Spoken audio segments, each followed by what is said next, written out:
जय शनि देवाय नमो नमः। शनि देव को ग्रहों का राजा कहा जाता है। भगवान भोलेनाथ ने इन्हें न्याय के देवता की उपाधि दी है।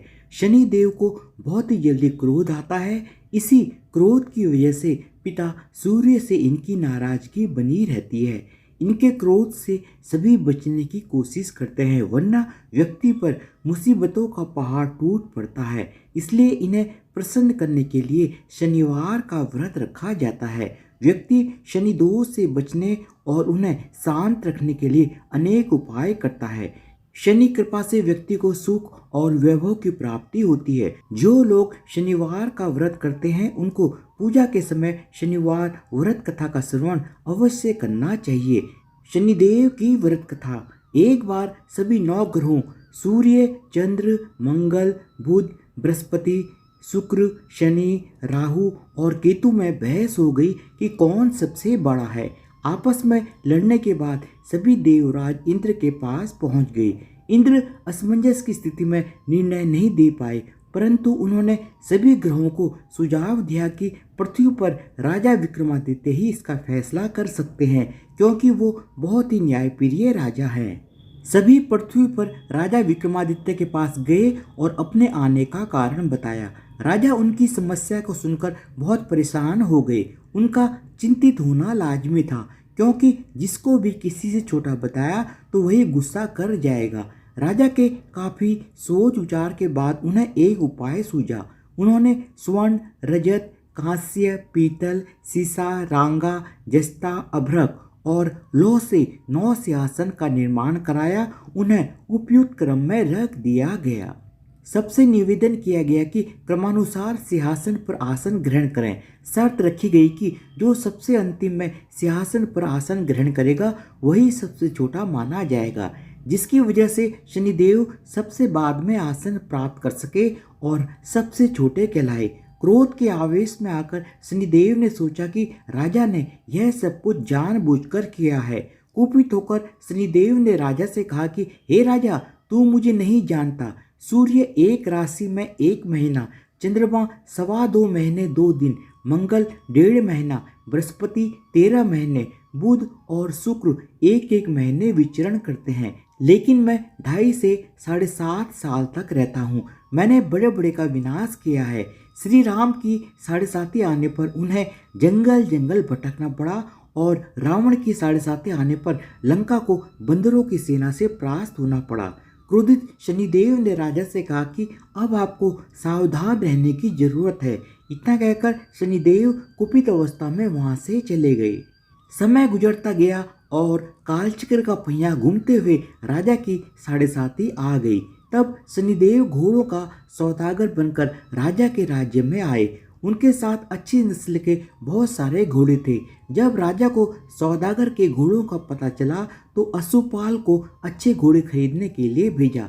अश्वपाल ने कई अच्छे घोड़े खरीदे। इसके अलावा सौदागर ने उपहार स्वरूप एक सर्वोत्तम नस्ल के घोड़े को राजा की सवारी हेतु दिया।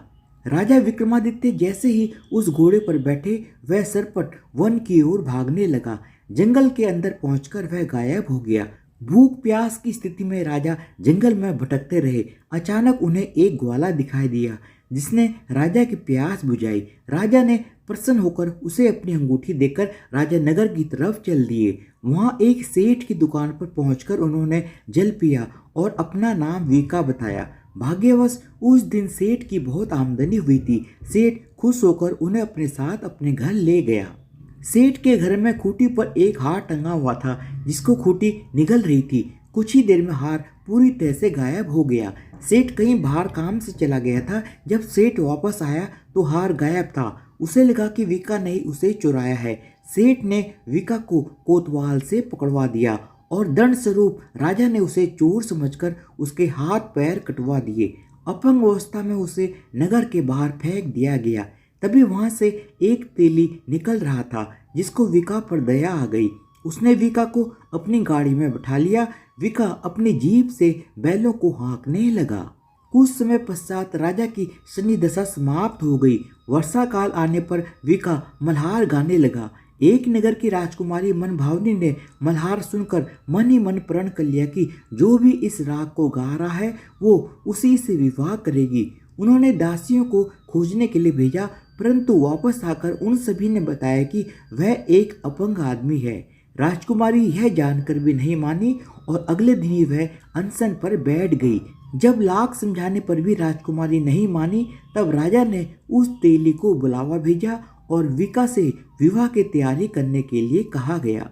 विका से राजकुमारी का विवाह हो गया।